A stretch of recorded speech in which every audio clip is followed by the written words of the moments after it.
हम आपका खैर मकदम के special programme review of newspaper में सियासत टीवी आपके लिए लेकर आया अखबार से रिलेटेड एक ऐसा प्रोग्राम जिसमें हम आपको आज के अखबार की हम खबरों के बारे में बताएंगे। इसमें लोकल, नेशनल और इंटरनेशनल खबरों पर डिस्कशन करेंगे और आपको अहम खबरों की जानकारी भी देंगे। हम इस प्रोग्राम में हर ज़रूरी खबर पर रोशनी डालेंगे, चाहे वो लोकल हो, नेशनल हो या फिर इंटरनेशनल। इस प्रोग्राम में हर खबर की तह तक जाएंगे, क्योंकि कुछ अखबार की सिर्फ सुर्खियां ही बनकर रह जाती हैं या टीवी पर 2 मिनट की न्यूज़ ही हो पाती है, लेकिन हम आपको उन खबरों के बारे में तफसील से बताएंगे। इसी के साथ हमारे साथी मौजूद हैं अशर यासिर, आपका खैर मकदम है। तो सबसे पहले स्टार्टिंग करते हैं लोकल न्यूज़ से। जैसे कि आप लोग जानते हैं कि इस वक्त जो देश में जो परिस्थिति चल रही है, जो माहौल चल रहा है, किस कदर जो है लोगों के मन में एक नफ़रत फैल गई है, लोगों को लेकर, समुदायों को लेकर, एक समाज को लेकर, एक जाति को लेकर जिस तरह से नफ़रत फैल चुकी है, जिस तरह से वो हिंसा दिखा रहे हैं, जिस तरह से वो लोगों के घरों में घुसकर जिस तरह से उपद्रव मचा रहे हैं, लोगों के धार्मिक स्थलों के सामने जाकर नारे लगा रहे हैं, नारेबाजी कर रहे हैं, आपत्तिजनक शब्द बोल रहे हैं और लोगों के मन में इस तरह से खटास आ चुकी है कि अगर उनके मन में आए तो वो एक दूसरे की हत्या करने से भी नहीं चूकेंगे। तो वहीं पर अगर मामला देखा जाए जिस तरह से बहराइच में हुआ, जिस तरह से जो यूपी के दूसरे राज्य हैं, आए दिन वहाँ पर कुछ ना कुछ ऐसी हिंसा देखी जाती है कि लोगों के मन में नफरत की आग दिन ब दिन बढ़ती ही जा रही है। जैसा कि बहराइच में हुआ, बहराइच में एक युवक की हत्या हो गई इसी हिंसा में, और वहीं पर बाराबंकी में भी इसी तरह का एक मामला सामने आया था कि वहाँ पर एक धार्मिक जुलूस जा रहा था। लोगों ने एक जो धार्मिक उनका एक स्थल होता है मस्जिद के सामने, वहाँ पर लोगों ने जाकर डीजे बजाए, आपत्तिजनक शब्द बोले। कहा जा रहा है कि वहाँ पर मस्जिद में जो है जो पिग का मांस होता है उसके टुकड़े भी फेंके गए, चप्पल भी फेंके गए, गुलाल भी फेंके गए। तो इस तरह से लोगों के मन में जिस तरह से हिंसा फैली हुई है, नफरत फैली हुई है, तो कहीं ना कहीं जो लोगों का भविष्य है, जो जनता का भविष्य है, जो नौजवानों का भविष्य है, वो अधर में लटका हुआ नजर आ रहा है, या कहीं ना कहीं कह सकते हैं कि वो दिन ब दिन उस खाई में कूदते जा रहे हैं जिसमें उनको कहीं हर तरफ जो है अंधेरा ही दिख रहा है। तो जिस तरह से जो बहराइच में घटना हुई है, मस्जिद के सामने डीजे बजाया या धार्मिक झंडा उनका उतारा, या बाराबंकी में जिस तरह की घटना हुई है, इसको हवा देने का काम जो है कर्नाटका की हाई कोर्ट है उसने किया है। कल ही कर्नाटका की तरफ से एक फैसला आया है कोर्ट की तरफ से कि 1 साल पहले एक वहाँ पर 2 युवकों में, दक्षिण कन्नड़ में एक 2 युवकों ने जो है मस्जिद में जाकर कुछ इस तरह की घटना की थी, आपत्तिजनक शब्द बोले थे वहाँ पर जाकर लोगों के सामने और जेएसआर के नारे भी लगाए थे। तो वहीं पर जो स्थानीय लोग थे, स्थानीय पुलिस थी, उनने जो है एफआईआर दर्ज की उनके खिलाफ। हालांकि वहाँ पर उस समय पर वो मसला थम गया था, लेकिन कल ही कर्नाटका हाई कोर्ट ने एक फैसला सुनाते हुए कहा कि इस तरह के मस्जिद में शब्द बोलना, जेएसआर के नारे लगाना कोई गलत बात नहीं है। उन्होंने कहा कि ये समझ से परे है। तो इसी पर जो है जो विपक्षी पार्टियां हैं या जो लोग हैं, जो दूसरे समुदाय के लोग हैं, उनके मन में कहीं ना कहीं निराशा व्यक्त की गई है कि इस तरह से अगर कोर्ट फैसला देता है तो आम जनता का क्या हाल होगा। इसके बारे में आपका क्या कहना है? बिल्कुल, जिस तरह से ये कल जो ये दिया गया, उनका जो फैसला है, न्यायमूर्ति एम नागा प्रसन्ना की अध्यक्षता वाली बेंच ने कहा है कि अगर इस तरह के नारे कोई लगाता है तो उससे किसी भी तरह की सांप्रदायिकता जो है नहीं भड़क सकती है, किसी के जो है फीलिंग्स हर्ट नहीं हो सकती हैं। लेकिन वही अगर हम देखें कि ये नारा जो जेएसआर का है, ये कहीं ना कहीं इस वक्त एक ऐसा नारा बन गया कि अगर किसी की लिंचिंग होती है तो वहाँ पे भी इस तरह का नारा लगाया जाता है। अगर किसी को गोली मारी जाती है वहाँ पे भी ये नारा लगाया जाता है। कुछ भी ऐसे सीन होते हैं तो वहाँ पे इस तरह के नारे लगा दिया जाता है। तो ये नारा एक आपका धार्मिक नारा होता है, उस नारे को आपने कहीं ना कहीं गलत काम करने के लिए यूज़ करना शुरू कर दिया, तो ये किसी भी धर्म के लिए सही नहीं है।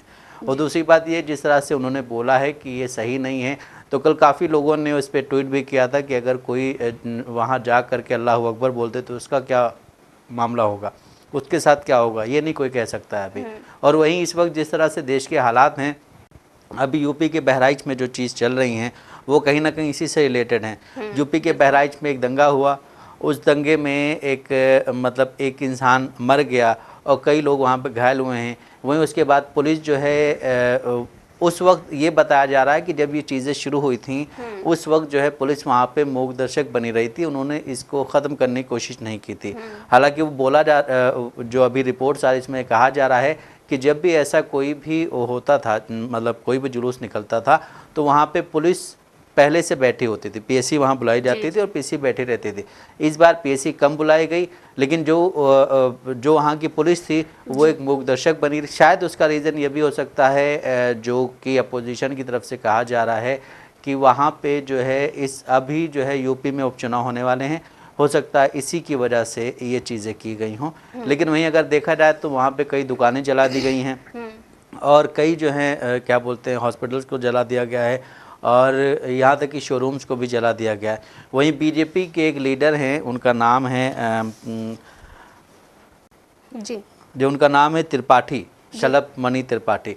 उन्होंने एक ट्वीट किया है। हालांकि वो शायद पहले जर्नलिस्ट भी रह चुके हैं। हाँ, उन्होंने एक पोस्ट किया है एक्स पे। उन्होंने कहा है कि जो भी हो रहा है बहराइच में वो सब हो रहा है, लेकिन उसकी जो रिपोर्ट देने वाले हैं वो कहीं ना कहीं एक बायस जर्नलिज्म कर रहे हैं। वो एक क्या बोलते हैं, एक पत्रकारिता जो कर रहे हैं वो कहीं ना कहीं बायस्ड है, क्योंकि जितने भी वहाँ से रिपोर्ट्स आ रही हैं वो सारे मुसलमान हैं। उन्होंने कुछ नाम भी दिए। उन्होंने कहा है कि फराज के न्यूज़ के हैं, तारिक स्वदेश न्यूज़ के हैं और वहीं अरशद कुद्दूस पीटीआई वीडियोज़ के हैं, अब्दुल रहमान जो हैं वो क्या बोलते हैं एक और न्यूज़ चैनल है उसके हैं, और खालिद हुसैनी भारत 24 के, सलीम सिद्दीकी एनडीटीवी के हैं। साथ ही उन्होंने कहा है कि इन सब के साथ कहीं ना कहीं जो है कुछ यूट्यूबर्स भी हैं जो इस चीज़ को हवा देने में लगे हुए हैं। अब आप एक चीज़ ये देखिए रिदा कि एक तरफ जहाँ पे लोगों की जान को ख़तरा है, मुसलमान जो वहाँ पे हैं वो अगर घर पे बैठ रहे हैं तो उनको घर में जो है मतलब उनका घर जलाने की मतलब घर में भी वो जल सकते हैं। एक लोग का घर भी जलाया गया है। और आज ही एक वीडियो आई है, एक सेकंड आपको रोक रही हूँ, एक ही वीडियो आया है कि एक मुसलमान जो है रिपोर्टर के सामने रोते हुए बोल रहा है कि मेरी इसमें क्या गलती है कि मेरे घर में घुसकर, और मुझे इस कदर डर लग रहा है कि मेरे बीवी बच्चे हैं, अगर कहीं उनको खुदा ना खास्ता कुछ हो गया तो मैं क्या करूँगा, और मेरा इसमें किसी दूर दूर तक हाथ नहीं है, लेकिन फिर भी मुझे डर लग रहा है, लोग मेरे ऊपर चढ़ते हुए आ रहे हैं, मुझे ऐसा लग रहा है कि कहीं ऐसा ना हो, मुझे हर दिन डर लगा रहता है कि कहीं ऐसा ना हो कि मेरी जान चली जाए या मेरी फैमिली में किसी की जान चली जाए। बिल्कुल, जिस तरह से चल रहा उसी बीच किसी ने कल एक वो किया था, मैसेज किया था कि such a tricky situation of Muslims in Bahraich, if they sit silently at their home the Hindutva mob will burn the homes, and if they came out to protect their homes from Hindutva mob and administration will demolish their homes। तो वो कहीं ना कहीं उसमें फंसे हुए दुविधा में कि अगर वो बाहर निकल रहे हैं तो उनको वो अगर प्रोटेक्ट करने के लिए दुकानों को अपने बाहर निकल रहे हैं तो कहीं ना कहीं उनको वहाँ के पुलिस प्रशासन जो है या जो मॉब आ रही है, क्योंकि जो वीडियो सामने आई हैं 2 दिन पहले की उसमें देखा जा रहा है कि मॉब जो है वो कहीं ना कहीं पुलिस के साथ है, और देखा जाए तो पुलिस मॉब के साथ है वहाँ पे। जिस तरह आपने भी देखा होगा लाठी डंडे लेकर के जो भाग रहे हैं, पुलिस भी उनके साथ साथ जा रही है। अस्पतालों को जलाया, शोरूम को जलाया, दुकानों को जलाया, और वहाँ पे इंटरनेट बंद किया हुआ है। और वहाँ की हालत ऐसी कि अभी कुछ भी नहीं कहा जा सकता है, क्योंकि वहाँ पे एक ऐसी सिचुएशन बनी हुई है। अभी 2 दिन के लिए इंटरनेट को और बैन कर दिया गया है वहाँ पे। दूसरा, वहाँ पे जो मतलब पूरा छावनी बना दिया गया है और हर जगह बैरिकेड्स लगा दिए गए हैं। एक छोटी सी चिंगारी सोचिए कि कितनी मतलब कितना ज़्यादा नुकसान कर सकती है। इस वक्त देश के हालात के हिसाब से अगर देखा जाए तो ये बहुत बड़ी बात है। वहीं अगर हम वहीं एक और वो आया था बाराबंकी का, जैसा आपने बोला कि बाराबंकी में भी एक केस हुआ था, वहाँ पे प्रशासन ने बहुत सख्ती दिखाई, वहाँ पे प्रशासन ने वो किया और उन लोगों को अरेस्ट किया। तीनों नाम भी सामने आए थे, उनको अरेस्ट कर लिया है। तो वहाँ पे इस तरह की घटना नहीं हुई। तो ये देखा जाए कि अगर पुलिस प्रशासन चाहे तो वो ऐसी घटनाओं को ईजिली रोक सकता है। जी बिल्कुल। लेकिन उसने रोकने की कोशिश नहीं की बहराइच में, और बहराइच में अगर रोकने की कोशिश नहीं की तो उसमें बताया जा रहा है कि सिर्फ एक समुदाय के लोगों की वजह से ये हुआ है। और जिस इंसान ने आपके घर पे चढ़ करके एक झंडा हटा करके उस झंडे को लगाया, उसकी कोई गलती नहीं थी, वो तो चला गया दुनिया से। उसके माँ बाप कल योगी आदित्यनाथ से मिलने गए, उन्होंने कहा है कि जिस तरह हमारे बेटे के साथ जो हुआ है वही मैं चाहता हूँ कि उनके साथ भी हो। आप मतलब आप देख रहे हैं इंसान की मेंटेलिटी क्या हो गई, नफरत बहुत फैल गई, नफरत भर गई है बिल्कुल। और यही नफरत जो है फिर ये कहीं ऐसा ना हो कि बहुत ज़्यादा भड़क जाए कि भाई मतलब जिस तरह से हम रहते हैं जहाँ पे, वहाँ पे भी नॉन मुस्लिम्स होते हैं। अभी तक जो चीज़ें चली आ रही थी वो ठीक थी कि भाई एक क्या बोलते भाईचारगी वाला था, लेकिन अब जो हालात हो गए हैं वो ऐसे हो गए हैं कि आप अपने से मतलब रखिए, हम अपने से मतलब रखते, ना हम आपको जानते ना आप हमें जानते। जी जिस तरह से आपने बोला कि जो समाज है हमारा, जो दोनों समुदाय के लोग रहते हैं, कई सारे इसमें जो धर्म है वो सारे एक साथ मिलजुल कर रहते थे, लेकिन अब दिन ब दिन जिस तरह का माहौल बनता जा रहा है, लोगों में कहीं ना कहीं नफरत फैलती जा रही है। जिस तरह से कर्नाटका हाई कोर्ट का जो फैसला आया है कि जयसर का नारा मस्जिद में लगाना कोई बुरी बात नहीं है, उन्होंने कहा ये समझ से परे है, लेकिन जिस तरह से या से जो वेल एजुकेटेड जो पर्सन है इस तरह के जो बयान देते हैं, जिस तरह के ये लोग जो फैसले करते हैं, उनसे कहीं ना कहीं दुख होता है। बिल्कुल, जिस तरह से अभी कुछ टाइम पहले की एक ही वो दिया गया था कि मिनी पाकिस्तान, जी ठीक है, वो भी एक जज तो ये भी वहीं से आया था जी, वहीं हाई कोर्ट से ही आया था ना, ये उनके वहाँ के जज थे, वहाँ के जज ने बोला था मिनी पाकिस्तान। तो इस तरह से आप सोच सकते हैं कि वहाँ भी एजुकेटेड लोग हैं और एजुकेटेड लोगों की मेंटेलिटी क्या हो गई। एक कह रहे हैं कि जेएसआर का नारा लगाना किसी उसमें क्या बोलते हैं मॉस्क में कोई अपराध नहीं है, और दूसरे कह रहे हैं कि एक जगह जो है वहाँ मुसलमान ज़्यादा रहते हैं तो उसको मिनी पाकिस्तान बोला जा रहा है। और ये दोनों कहीं ना कहीं एक ही उसमें हैं, दोनों हालांकि न्याय के लिए जाना जाता है कि अगर कोई वकील है या जज है तो वो न्याय करेगा, लेकिन यहाँ तो आप खुद बायस्ड होकर के चल रहे हैं। आप एक क्या बोलते हैं एक समाज को लेकर के चल रहे हैं, दूसरे समाज को आप ऐसे देख रहे हैं जैसे उसके मतलब उसका कुछ है नहीं, उसने कुछ किया ही नहीं है। बिल्कुल, जैसे कि आप जानते हैं कि जिस तरह से नफ़रत का माहौल चल रहा है, तो वहीं पर एक मुंबई से एक न्यूज़ सामने आई है कि मुंबई में कुछ दिन पहले एक 27 साल का व्यक्ति अपने फैमिली के साथ जो है दशहरे के पर्व पर एक न्यू कार खरीदने जा रहा था। ओवरटेकिंग के चक्कर में उससे किसी से झगड़ा हो गया, वहाँ पर 15-20 लोगों की भीड़ आई, उन्होंने उसको इतना मारा कि वहाँ पर पीट कर उसकी हत्या कर दी। हालांकि उसकी माँ भी थी साथ में, उनकी पत्नी भी थी साथ में, उनके फादर भी साथ में थे। हालांकि उनकी माँ उनके ऊपर लेट गए अपने बेटे को बचाने के लिए, लेकिन फिर भी भीड़ ने नहीं छोड़ा और उनके जो फादर थे उनके बाईं आंख में बहुत चोट आई थी और उनकी जो पत्नी थी वो उस टाइम पर प्रेग्नेंट थी, जिस तरह से भीड़ उग्र हो गई थी, उनको मारने पीटने पर तुली हुई थी। तो उसी चक्कर में उनकी पत्नी के साथ भी हाथापाई हुई, जिसके कारण उनका मिसकैरेज हो गया था। बिल्कुल, इस तरह की घटनाएं जब सामने आती हैं तो प्रशासन को इस पे एक्शन लेना चाहिए सख्ती से। लेकिन प्रशासन कहीं ना कहीं आप देखेंगे जब से 2024 का लोकसभा चुनाव हुआ है, सरकारें सिर्फ इलेक्शन में ही उलझी हुई हैं जी, चाहे वो जहाँ की भी गवर्नमेंट हो जी, ठीक है। इलेक्शन हुआ, उसके बाद फिर दूसरे इलेक्शंस हुए हरियाणा जम्मू कश्मीर में, अब फिर और इलेक्शंस होने वाले हैं। तो इसमें अगर आप उलझे रहेंगे तो आप क्या डेवलपमेंट करेंगे? आप सिर्फ जा कर के बयान देंगे कि ऐसा नहीं होना चाहिए, ऐसा होगा, हम आएंगे तो इसको अमेरिका बना देंगे, इसको ये कर देंगे, इसको वो कर देंगे। लेकिन आप कहीं देखिए, आप हमेशा ये देखिए कि जो भी यहाँ पे वो हैं लीडर्स, वो कहते हैं हम यहाँ की रोड को इतनी अच्छी बना देंगे जितनी अच्छी अमेरिका में बनी थी। लेकिन वही अभी जो है कुछ टाइम पहले एक हंगर का वो आया था, इंडेक्स का रिपोर्ट जो आई थी, ग्लोबल हंगर इंडेक्स की, उसमें हम 105वें नंबर पे 127 देशों में। तो हम अमेरिका की सड़कें तो बना रहे हैं, लेकिन हम अपने यहाँ के लोगों को भूखा भी तो रख रहे हैं जी। हम रोज़गार नहीं दे रहे हैं उनको। हम अगर अमेरिका की तरह सड़कें बना रहे हैं तो हम लेबर्स भी अमेरिका से ही मंगा रहे हैं, हम लेबर यहाँ की क्यों नहीं लगा सकते हैं जी?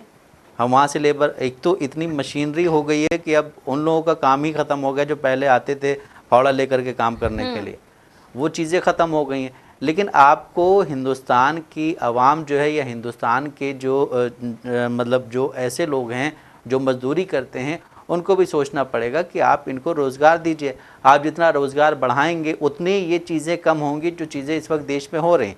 क्योंकि जब इंसान खाली बैठा रहता है तो वो किसी के भी क्या बोलते हैं बहकावे पे कहीं भी जा सकता है। लेकिन अगर वही कोई काम कर रहा होगा तो वो उस काम को छोड़ के तो नहीं जाए कि भाई हम चले गए तो हमारे वो क्या बोलते हैं पैसे कहाँ से मिलेंगे, हम खाना कहाँ से खाएंगे। तो ये चीज़ें अगर सरकार करे तो सरकार का फ़ायदा होगा। लेकिन कहीं ना कहीं देखा जाए तो सरकार के जो इस वक्त केंद्र में सरकार है, उसी के मंत्री अगर इस तरह के बयान देते हैं कि वहाँ से जो रिपोर्टिंग की जा रही बहराइच से वो ज़्यादातर मुसलमान रिपोर्टिंग कर रहे हैं, तो वहाँ से सही खबरें बाहर नहीं आ रही हैं। तो अगर इस तरह की मेंटेलिटी आप ही सरकार में, यूपी में भी आपकी सरकार है, आप उसको क्यों नहीं हैंडल कर पाए? आप उसको ना हैंडल कर पाने की वजह से आप उसमें नाम किसी और का जोड़ रहे हैं, किसी एक क्या बोलते हैं समुदाय का जोड़ रहे हैं कि भाई इनकी वजह से ऐसा हो रहा है। तो ये सही नहीं। आप अपनी जो क्या बोलते हैं नाकामी है उसका ठीकरा आप किसी और पे फोड़ रहे हैं जी।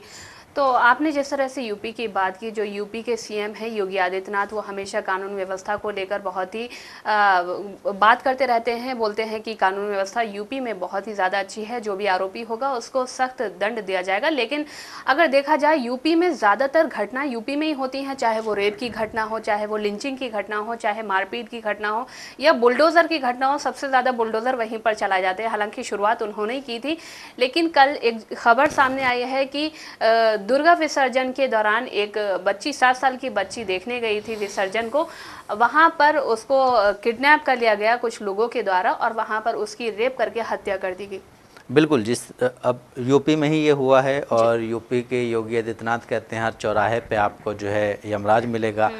लेकिन उसी बीच जब यूपी में इलेक्शन हो रहे थे 2017, अभी जो 2021 में इलेक्शन हुए 22 में, इसमें कहा जा रहा था कि जो हमारे देश के गृह मंत्री, उन्होंने कहा था कि रात में 12 बजे भी लड़की पूरे क्या बोलते हैं ज्वेलरी पहन करके, गहने पहन के निकल सकती है। लेकिन यहाँ तो क्या रात है क्या दिन है, हर तरफ ये चीज़ें देखी जा रही हैं। अभी कुछ टाइम पहले एक क्या बोलते खबर आई थी कि 2 बहनों को पेड़ से लटका दिया गया फर्रुखाबाद में, ठीक है, दलित बहनों को। तो ये जब ये सारी जब होते हैं तो आप जो हैं इसका ठीक जाहिर है दूसरों पे ही फोड़ेंगे, दलितों पे हो या किसी और पे हो। अगर दलितों पे हुआ तो उस बात को कहीं ना कहीं दबाने की कोशिश की जाती है, लेकिन वहीं अगर स्वर्ण जातियां जो होती हैं उस पर बात करते हैं तो उसकी चीज़ें बहुत जल्दी फैल जाती हैं। जिस तरह से अभी आप देखें कि अभी भी जो है क्या बोलते हैं पश्चिम बंगाल में डॉक्टर्स वाला केस चल रहा है, बिल्कुल डॉक्टर्स अभी प्रोटेस्ट पे बैठे हुए हैं। इस तरह से आप यूपी में बिठा के देखें किसी को प्रोटेस्ट पे, अगर ऐसी कुछ होती है घटना, इसमें कुछ नहीं होगा। जहाँ पे बीजेपी की गवर्नमेंट नहीं है वहाँ पे अगर कोई प्रोटेस्ट कर रहा है तो इसका यही अंदाज़ा लगाया जा रहा है, जो अपोजिशन का कहना है कि इसमें कहीं ना कहीं बीजेपी का बहुत बड़ा योगदान होता है। अगर वहाँ अब भाजपा के नेता ही सामने दिखते हैं, बिल्कुल भाजपा के नेता ही सामने दिखते हैं और उनको क्या बोलते शरण देने वाले वही हैं। अब ममता बनर्जी ने वहाँ क्या क्या नहीं किया। ममता बनर्जी ने उनको दंड देने की बात की, ममता बनर्जी ने अपने खुद ही प्रोटेस्ट किया, ममता बनर्जी ने डॉक्टरों के साथ कई बार वो करने की बातचीत करने की बात की, लेकिन नहीं आ रहे थे। खैर एक बार आए, बातचीत हुई, उन्होंने आश्वासन दिया, उन्होंने ये कहा कि आप लोग यहाँ बैठे हुए हैं, हमें डर ये नहीं है, हमें डर ये कि आप यहाँ बैठेंगे खुदा ना खास्ता आपके साथ भी कुछ ना हो जाए, हमें आपकी चिंता सता रही, आप यहाँ बैठे हुए, हमें वहाँ नींद नहीं आती। एक स्टेट की मुख्यमंत्री जो है वो खुद महिला हैं, वो इस तरह की अगर बात करें, वो आपके पास जा कर के मिल रही हैं, लेकिन उस चीज़ को आप इतना बड़ा इशू बना रहे। वहीं जब मणिपुर की बात आती है तो बीजेपी मौन व्रत धारण कर लेती है कि वहाँ पे कुछ नहीं हुआ था। इन सब चीज़ों को लेकर के केंद्र सरकार कहीं ना कहीं विफल होती दिख रही है कि इन चीज़ों पे केंद्र सरकार एक्शन नहीं ले पाती है। जहाँ पे बीजेपी गवर्नमेंट होती वहाँ पे ऐसा कुछ नहीं होता, लेकिन जहाँ पे बीजेपी गवर्नमेंट नहीं होती है वहाँ पे आप लंबे टाइम तक प्रोटेस्ट कर सकते हैं। जी, तो सिर्फ बात करते हैं जम्मू कश्मीर की। इस वक्त जम्मू कश्मीर में एक नया अध्याय शुरू होने वाला है। वहाँ पर उमर अब्दुल्ला सीएम पद की शपथ लेने वाले हैं। बीते दिन जो है रविवार को उन्होंने एलजी मनोज सिन्हा से मुलाकात की थी और इसी सिलसिले में उन्होंने जो एलजी सिन्हा है वहाँ पर उन्होंने उनको वक्त दिया था आज का 16 तारीख का 11:30 बजे का। उन्होंने कहा था कि 11:30 बजे हम आपको शपथ ग्रहण दिला देंगे। और इसी सिलसिले में आज कांग्रेस के जो नेता हैं मल्लिकार्जुन खड़गे हो गए, प्रियंका गांधी, राहुल गांधी, उनके शपथ ग्रहण समारोह में पहुंचे हैं। और आज कई टाइम के बाद वहां पर जम्मू कश्मीर को एक नया सीएम मिलने जा रहा है। वहीं पर एक खबर सामने आ रही है कि जो कांग्रेस है वो एनसी को समर्थन नहीं दे रही है, ऐसा सूत्रों के हवाले से खबर सामने आई है। लेकिन अभी जो है कांग्रेस के तरफ से कोई आधिकारिक पोस्ट नहीं सामने आई है, नहीं आधिकारिक कोई टिप्पणी सामने आई है, लेकिन सूत्रों के हवाले से खबर चल रही है। बिल्कुल, जिस तरह से देखा जाए तो जम्मू कश्मीर में 10 साल के बाद विधानसभा चुनाव हुए हैं और इन चुनाव में जो इंडिया गठबंधन है उसने जीत दर्ज की है। वहीं जो जम्मू कश्मीर की पार्टी नेशनल कॉन्फ्रेंस और कांग्रेस ने गठबंधन करके चुनाव लड़ा और उसके बाद जो है क्या बोलते हैं एनसी ने जो है वहाँ पे 42 सीटें जीती एनसी ने, और फिर कांग्रेस ने 9 सीटें जीती। वहीं बीजेपी ने 29 सीटें और पीडीपी ने वहाँ पे 3 सीटें जीती। पीडीपी के साथ बड़ा नुकसान हुआ है, उनको काफ़ी ज़्यादा उम्मीदें थीं लेकिन वो सारी उम्मीदें बेकार हो गई। वहीं अभी जो खबर आ रही है कि उमर अब्दुल्ला ने सीएम पद की शपथ ले ली है। राहुल गांधी और खड़गे वहाँ पे मौजूद थे वहीं पे एक वहाँ पे जो है कैबिनेट की भी वो हो रही, शपथ ग्रहण समारोह हो रहा है। और सुरेंद्र चौधरी ने जम्मू कश्मीर के डिप्टी सीएम पद की शपथ ली। इसके अलावा राना जावेद ने भी मंत्री पद की शपथ ली है। वहीं जब ये शपथ ले रहे थे, इससे पहले वहाँ से बोला गया था, उमर अब्दुल्ला ने कहा था कि जम्मू कश्मीर एक केंद्र शासित प्रदेश है, जो कि अपने आप में कहीं ना कहीं एक बहुत ही बड़ा दुर्भाग्य की बात है। और इन्होंने ये भी कहा है कि केंद्र सरकार ने हमसे वादा किया है कि हम इसको एक राज्य का दर्जा देंगे, तो हम इस पे अब काम करेंगे कि इसे राज्य का दर्जा कैसे मिलता है। और जिस तरह से वहाँ की बात करें कि वहाँ पे जो है ये चल रहा था जब, तो वहाँ पे राष्ट्रपति शासन लगा हुआ था।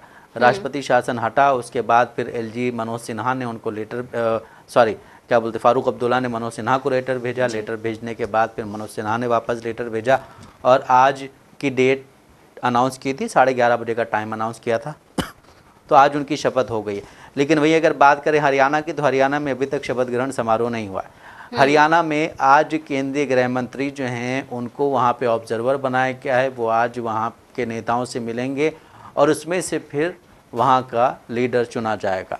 हालांकि बीजेपी ने जो है सैनी के नाम पे इलेक्शन लड़ा था, सैनी के फेस पे इलेक्शन लड़ा था, लेकिन अब ये भी सूत्रों के हवाले से कहा जा रहा है कि सैनी के साथ भी खेल हो सकता है, क्योंकि अब वहाँ पे वो जीत गए हैं। जी। तो वहीं पर बात करते हैं, जिस तरह से जम्मू कश्मीर और जो हरियाणा में चुनाव हुए थे, हरियाणा में कांग्रेस को हार मिली थी, भाजपा की जीत हुई थी। वहीं पर जम्मू कश्मीर की बात करें तो गठबंधन की सरकार बनने जा रही है वहाँ पर। तो आने वाले दिनों में जिस तरह से कल चुनाव आयोग ने ऐलान किया है कि आने वाले दिनों में महाराष्ट्र और झारखंड में चुनाव होने वाले हैं। हालांकि चुनाव आयोग ने ऐलान कर दिया है तारीखों का। वहाँ पर महाराष्ट्र में 288 सीटों पर सिंगल फेज में 20 नवंबर को वोटिंग होगी। तो वहीं झारखंड में जो है 13 और 20 को 2 फेज में वोटिंग होने वाली है। और वहीं पर चुनाव आयोग ने इन दोनों राज्यों के साथ ही देश भर में 14 राज्यों की 48 विधानसभा सीटों और 2 राज्यों की 2 लोकसभा सीटों पर उपचुनाव कराने का ऐलान किया है। बिल्कुल, जिस तरह से देखा जाए तो महाराष्ट्र में सीटों को लेकर के अभी पेंच फंसा हुआ है। वहीं इस बीच बीएसपी चीफ मायावती का भी एक बड़ा बयान सामने, उन्होंने कहा है कि झारखंड और महाराष्ट्र यहाँ पे हम अकेले चुनाव लड़ेंगे, हम किसी के साथ गठबंधन नहीं करेंगे। वहीं आपको बता दें कि महाराष्ट्र में 26 नवंबर को जो है महाराष्ट्र विधानसभा का कार्यकाल ख़त्म हो रहा है। उसके वहीं अभी इससे पहले ये भी कहा गया था कि जब जम्मू कश्मीर और हरियाणा का इलेक्शन हो रहा था, जब ये अनाउंसमेंट होने वाली थी, शायद उसी दौरान महाराष्ट्र का भी इलेक्शन हो जाता। हालांकि वहाँ की पार्टियां तैयार हो गई थी, लेकिन फिर इलेक्शन कमीशन ने ये कहकर कि ये कहते हुए वहाँ पे वो कर दिया, डिले कर दिया कि अभी कुछ तैयारियां होनी बाकी हैं। अब वहाँ पे अनाउंस किया गया है कि अब वहाँ पे इलेक्शन होगा। 288 सीटों पर इलेक्शन होगा। वहाँ पे 288 सीटें हैं विधानसभा की और उसमें इलेक्शन होगा। वहीं झारखंड की बात करें तो झारखंड में भी इलेक्शन होगा। झारखंड में जो है सीधा मामला जो है सीधा आमना सामना इंडिया गठबंधन का और एनडीए का है।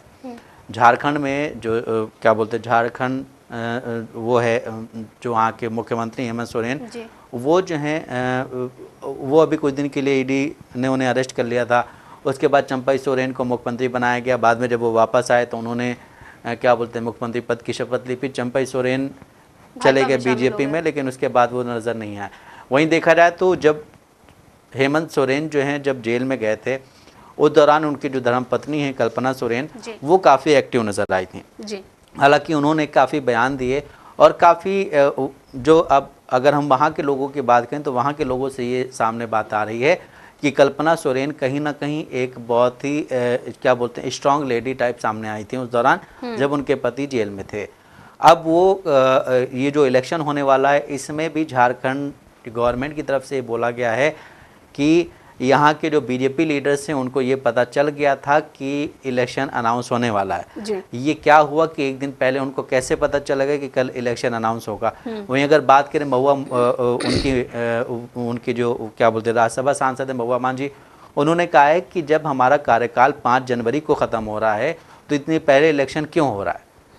हमने पूरी तैयारी कर ली है, लेकिन फिर भी जब कार्यकाल हमारा 5 जनवरी तक चल रहा है तो ये इलेक्शन अभी क्यों हो रहा है। वहीं इसके साथ ही आपको बता दें कि बाईपोल के इलेक्शंस भी होने, बिहार समेत तो यूपी में 15 राज्यों में बाईपोल इलेक्शन होंगे और ये 13 नवंबर को इलेक्शन होंगे। वहीं केरला की वायनाड सीट के साथ 13 राज्यों के 47 विधानसभा सीटों के लिए भी 13 नवंबर को वोटिंग होगी। साथ ही महाराष्ट्र के नांदेड़ और क्या बोलते हैं उत्तराखंड की केदारनाथ जो है विधानसभा सीट, उसके लिए वोटिंग 20 तारीख को होगी और 23 नवंबर को सारे रिजल्ट एक साथ आएंगे। लेकिन यहाँ पे बात यह है कि अभी जिस तरह से इस देश में माहौल बना हुआ है कि मतलब कहीं ना कहीं जो अपोजिशन पार्टियां हैं वो बीजेपी को लेकर के, एनडीए को लेकर के एक बोल रही कि ईवीएम में काफ़ी सारी चीज़ें हैं। वहीं कल जो क्या बोलते हैं इलेक्शन कमीशन के जो चीफ है उन्होंने कहा था कि अभी जिस तरह से एक बयान दिया गया था कि पेजर में और वॉकी टॉकी में जिस तरह से धमाका हो सकता है, उन्होंने कहा था वॉकी टॉकी और पेजर्स कनेक्टेड होते हैं लेकिन ईवीएम कनेक्टेड नहीं होती है। अब इसके बाद फिर क्या चीज़ें सामने आती हैं, इसके बाद अपोजिशन पार्टीज जो हैं वो क्या कहती हैं, ये देखना अहम होगा। लेकिन जिस तरह आपने बोला कि कांग्रेस पार्टी जो है वो उसमें शामिल नहीं हो रही है कैबिनेट में, ये एक बहुत बड़ी बात है। शायद कांग्रेस पार्टी ये चाह रही कि ये सोच रही कि मेरी सीटें वहाँ पे कम आई थी, इस वजह से मैं उस पर शामिल नहीं होंगी। और उसके बाद उनका अब आगे क्या सीन है, उनके दिमाग में क्या चल रहा है, ये देखना बहुत ज़रूरी हो। जी, आपने जिस तरह से बात की, जैसा कि हमने पहले भी बताया था कि कांग्रेस पार्टी एनसी सरकार में शामिल नहीं होगी। वहीं पर कांग्रेस के जो प्रमुख हैं जम्मू कश्मीर के, तारिक हमीद कर्रा, उन्होंने एक बयान दिया है। उन्होंने कहा है कि कांग्रेस पार्टी फिलहाल जम्मू कश्मीर सरकार में मंत्रालय में शामिल नहीं हो रही है, लेकिन हम बाहर से जो है समर्थन करेंगे। और उन्होंने साथ ही कहा कि कांग्रेस ने केंद्र से जम्मू कश्मीर को राज्य का दर्जा बहाल करने की जोरदार मांग की है। इसके अलावा प्रधानमंत्री ने भी कई बार सार्वजनिक बैठकों में इसका वादा किया है, लेकिन जम्मू कश्मीर को राज्य का दर्जा बहाल नहीं किया गया है, इसीलिए हम खुश हैं, इसीलिए जो है हम मंत्रालय में शामिल नहीं हो रहे हैं। उन्होंने ये हवाला देते हुए कहा कि इसीलिए हम जो है एनसी सरकार में जो है उनके साथ नहीं आ रहे हैं, इसलिए हम उनको बाहर से समर्थन देना चाहते हैं। लेकिन जिस तरह से देखा जाए कि कांग्रेस पार्टी अभी जो है जिस तरह से वहाँ पे बाहर से समर्थन दे रही है, लेकिन वहीं जब लेटर गया था एलजी साहब के पास, उसमें ये बोला गया है कि वहाँ के जितने भी निर्दलीय जीते हैं या फिर आम आदमी पार्टी के जो जीते हैं एक वहाँ पे एमएलए, वो सब इसको समर्थन दे रहे हैं, इस सरकार को समर्थन दे रहे हैं और वो उमर अब्दुल्ला के साथ काम करने को तैयार हैं। लेकिन वहीं कांग्रेस पार्टी इस मतलब अगर नहीं आना चाह रही कैबिनेट में तो उसकी एक अपनी वजह है, वो नहीं आना चाह रही है। लेकिन वहीं अगर बात करें पीडीपी की तो पीडीपी को काफ़ी नुकसान हुआ है। और वहीं अगर बात करें महाराष्ट्र की तो महाराष्ट्र का जब अनाउंसमेंट हुआ कल उसका इलेक्शंस का, तो महाराष्ट्र में क्या बोलते हैं एकनाथ शिंदे ने भी एक मीटिंग की है और फिर दिल्ली में भी महाराष्ट्र इलेक्शंस को लेकर के एक मीटिंग हुई है। और उस मीटिंग में कहीं ना कहीं अभी वहाँ की जो महायुति है, चाहे वो बीजेपी हो, शिवसेना हो एकनाथ शिंदे वाली, या फिर एनसीपी हो क्या बोलते हैं अजीत पवार वाली, इन तीनों में अभी भी सीट को लेकर के माथापच्ची चल रही है। उसी बीच कल एक और खबर आई थी कि जो क्या बोलते हैं महाविकास अघाड़ी है, जिसमें कांग्रेस पार्टी है और शिवसेना यूबीटी है और एनसीपी जो शरद पवार की वो है, उसमें भी कहीं ना कहीं इस तरह की चीज़ें सामने आ रही हैं। हालांकि वहाँ के लीडर्स का कहना ये है कि ऐसी कोई चीज़ नहीं है। लेकिन एक खबर ये सामने आई थी कि कांग्रेस पार्टी 100 से 110 सीटों के दरमियान इलेक्शन लड़ना चाहती है। वहीं अब शिवसेना यूबीटी ने बोला कि हम यहाँ की क्षेत्रीय पार्टी हैं तो हम भी बराबर सीटों पे इलेक्शन लड़ेंगे। अब इसको लेकर के शरद पवार क्या कहेंगे, उनकी क्या प्रतिक्रिया आएगी, इसका देखना बहुत ज़रूरी है। वही अगर झारखंड की बात करें तो झारखंड में 2 चरणों में इलेक्शन हो रहा है। झारखंड में 2 चरणों में इलेक्शन इसलिए हो रहा है क्योंकि वहाँ पे जो है कहीं ना कहीं कुछ आदिवासी बहुल इलाका है जहाँ पे क्या बोलते हैं थोड़ा सा वो होता है, डिस्टर्बेंस होता है। इसको लेकर के वहाँ पे क्या बोलते हैं 2 चरणों में इलेक्शन होगा। और इसमें जो है एक वो भी है कि वहाँ की जेएमएम और कांग्रेस और वहाँ पे जो पार्टियाँ हैं वो तो आएंगी, लेकिन देखा जाए तो यहाँ से जो बिहार की पार्टी जेडीयू वो भी वहाँ जा रही है। बिहार में बीजेपी काफ़ी टाइम से एक्टिव हो गई है। हालांकि इलेक्शन के 1 साल पहले से बीजेपी काफ़ी एक्टिव है। हेमंत बिस्वा शर्मा जो हैं, जो हालांकि असम के मुख्यमंत्री हैं, उनको झारखंड का प्रभारी बनाया गया और वो हर हफ्ते में जो है कहीं ना कहीं झारखंड में बैठे होते हैं वो। और मतलब जिस तरह से चंपई सोरेन ने पार्टी को छोड़ा है जेएमएम को, उस वक्त भी उनके साथ ही थे वो हेमंत बिस्वा शर्मा, और हेमंत बिस्वा शर्मा के साथ ही जाकर के उन्होंने बीजेपी को ज्वाइन किया। तो कहीं ना कहीं देखा जाए बीजेपी वहाँ के पे काफ़ी एक्टिव है। लेकिन अब वहाँ पे जो अलायंस है इनका वो किस तरह से काम करता है और उसके खाते में कितनी सीटें आती हैं ये देखना अहम होगा। जी, तो जिस तरह से चुनाव आयोग ने जो कल ऐलान किया है कि महाराष्ट्र और झारखंड में जो चुनावी तारीखों का ऐलान किया है, महाराष्ट्र में 1 चरण में चुनाव होंगे और झारखंड में 2 चरणों में चुनाव होंगे, तो आने वाले समय में जिस तरह से हरियाणा में कांग्रेस को हार का सामना करना पड़ा है, आपसी जो उन लोगों में खड़पच हुई थी, तो वहीं पर जो कांग्रेस के जो नेता थे राहुल गांधी, उन्होंने अपने नेताओं के साथ कल बैठक की थी और उस पर चिंतन और मंथन किया था। हालांकि सीट बंटवारे को लेकर ऐसी कोई खबर सामने नहीं आ रही है, लेकिन कहा जा रहा है कि कांग्रेस पार्टी बहुत ही सोच समझकर इस बात पर मंथन कर रही है कि आगे आने वाले विधानसभा चुनाव में किस तरह से किसको कहाँ कितनी सीटें देनी है, किस तरह से उसमें काम करना है।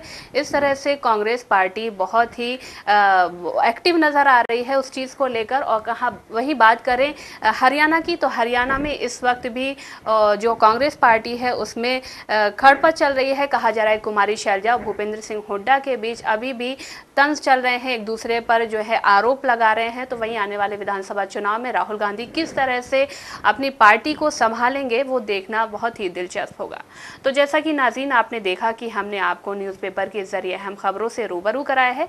ऐसी ही ज़रूरी खबरों से रूबरू होने के लिए हमारे साथ इस प्रोग्राम से जुड़े रहें, और अगर आपकी इस प्रोग्राम से रिलेटेड कोई भी राय है तो हमें कमेंट बॉक्स में ज़रूर लिखें। इसी के साथ हमारा प्रोग्राम ये ख़त्म होता है।